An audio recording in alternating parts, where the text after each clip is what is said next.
급등하는 항공 숙박료, 늘어나는 여행 포기족입니다.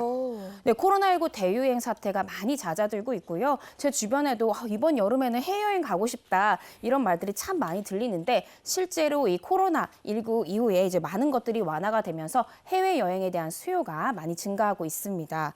하지만 항공료뿐만 아니라 숙박료 또 식비마저 모두 오른 탓에 여행 자체를 고민하는 사람들도 적지 않은 것으로 나타나는데요.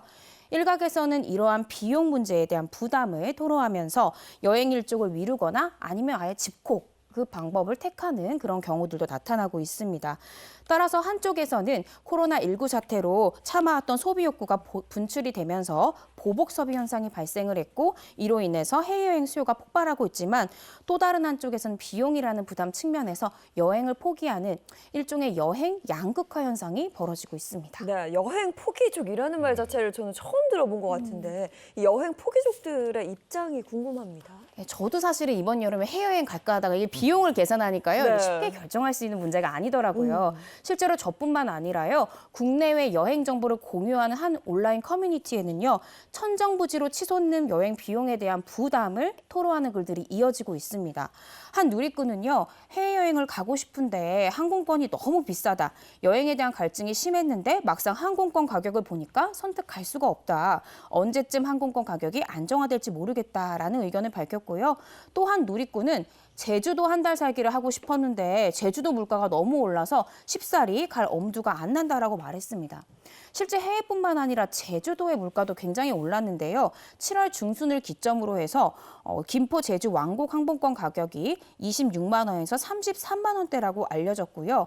같은 기간으로 렌트카 대여 비용을 검색한 결과 준중형 기준으로 20만 원에서 40만 원까지 치솟은 것으로 확인됐습니다. 뭐 제주도에 렌트카가 없다 이런 얘기도 들리고 그러는데 네. 항공권 값이 이렇게 오르는 직접적인 이유가 뭡니까? 가장 큰 원인으로는요. 아무래도 항공에 대한 수요는 늘어났는데 그에 발맞춰서 공급은 따라주지 않는 이 불균형, 이 미스매치가 문제가 될 것 같습니다.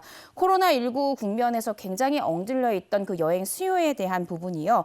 굉장히 늘어났음에도 항공 운행 증가가 이에 미치지 못하고 있는 것이 현실인데요. 실제로 국토교통부에 따르면 한국 항공사의 국제편 운항 편수는 4월 기준으로 약 6,338편으로 확인이 되고요.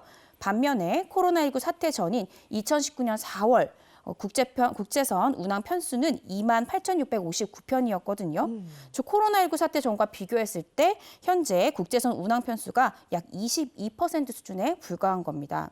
또한 인천국제공항 주당 그 운항 규모도 6월 기준 762회로 확인이 되는데요. 이것도 코로나19 사태 전에 약 16%에 미치는 것으로 확인이 됩니다. 아니, 당초에 국제선 여객 수요가 막 폭발적으로 늘어나면서 항공편을 늘리겠다 이런 방침을 밝히기도 했었잖아요. 네. 항공편이 늘어나면 운임비는 좀 줄어들지 않을까 이런 생각도 드는데요. 그렇습니다. 수요가 증가하면서 이제 정부에서도 공급량을 늘리겠다라고 말을 했는데 네네. 이 때문에 운임이 좀 안정화되는 거 아닌가라는 의견도 나오긴 했는데요.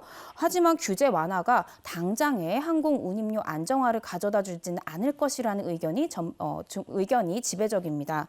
이달 항공 일정이 이미 확정된 만큼 당장 탄력적으로 운영하기 어렵다라는 이유에서인데요. 한 항공사 관계자는 정부가 6월부터 항공 규제를 풀었지만 당장 이를 스케줄에 반영할 수는 없다.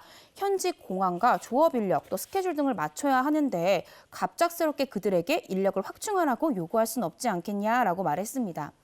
실제 코로나19 기간 동안 많은 항공사 직원들이 휴직을 했잖아요. 최근 항공사 직원들이 복직을 하고 있기는 한데 항공사 입장에서는 직원들의 임금을 아직까지 지급할 여력이 충분치는 않다라는 입장이고요. 네. 때문에 증편 속도도 여행 수요 증가 속도에 미치지 못하고 있는 것이 현실입니다.